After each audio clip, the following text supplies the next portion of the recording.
সম্মানিত ভিউয়ার্স, আসসালামু আলাইকুম। আমি মুহূর্তে আছি আমাদের হবিগঞ্জ জেলা সোনারঘাট উপজেলাধীন শায়েস্তা নতুন ব্রিজ এলাকায়। এই শায়েস্তা নতুন ব্রিজ ঢাকা টু সিলেট 6 লেনের কাজ চলতেছে, আর এর সাথে সাথে প্রায় 2.5 থেকে 3 কিলোমিটার লম্বা হইতেছে একটি ফ্লাইওভার, যেটা কোয়াই নদী এবং সামনে লস্করপুর রেল ক্রসিং উপর দিয়ে যাওয়ার জন্যই এই ফ্লাইওভারটি মূল উদ্দেশ্য। তাছাড়া এই জায়গাটা হলো গুলচত্বর, এখানে চৌরাস্তা, এই চৌরাস্তা দিয়ে আসলে ফ্লাইওভার ছাড়া একদম শর্টকাটে রাস্তা করা যায় না। আমি যে দিয়ে ক্যামেরাটা ধরছি এটি হচ্ছে সোনারঘাট রোড, এই হচ্ছে সোনারঘাট রোড। আর এই দিকটা যদি আপনাদেরকে আমি দেখাই, এই যে এটি হচ্ছে ঢাকা রুট। তো ফ্লাইওভারের কাজ চলতেছে অলরেডি, ফাইলিং শেষ, বেজের কাজও হয়ে গেছে। এখন অলরেডি গাটার বেজগুলো উঠানো হয়েছে, এই যে গাটার বেজগুলো উঠানো হয়েছে, উপরে এখন ঢালাই করা হবে।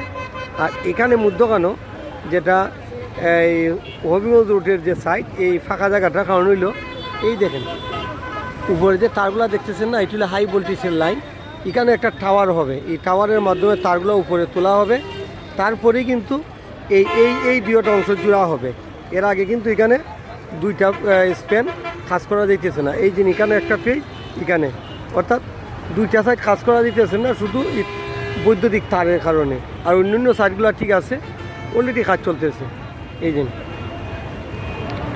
আজকে ঈদের দ্বিতীয় দিন, তো জনসংখ্যা বলতে গেলে শূন্যই, তবে আগামীকালকেও তো প্রচুর জনসংখ্যা দেখা যাবে। আর এই জায়গা আমি যে রাটার দাঁড়িয়ে আপনাদেরকে দেখাইতেছি, এই রাটা ছিল গুলচত্বর, এই গুলচত্বর কিন্তু এখন আর নাই। এই গুলচত্বরটা এইটা একেবারে কী করা হয়েছে, এখন গুলচত্বরটা একটু স্থানান্তর করা হবে, এই যে সামনে সোনারঘাট রোডে দিয়ে একটু স্থানান্তর হয়ে যাবে।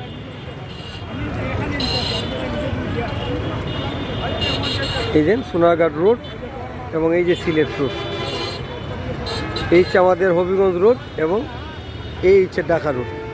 তো কাজ চলতেছে ধারাবাহিকভাবে, খুব দ্রুত গতিতেই। এরপরও যথেষ্ট সময়ের প্রয়োজন, হয়তো আগামী 29-এর পরেও শেষ হবে কিনা সন্দেহ আছে, যেহেতু প্রচুর কাজ রয়ে গেছে আমাদের সিলেটের মধ্যে।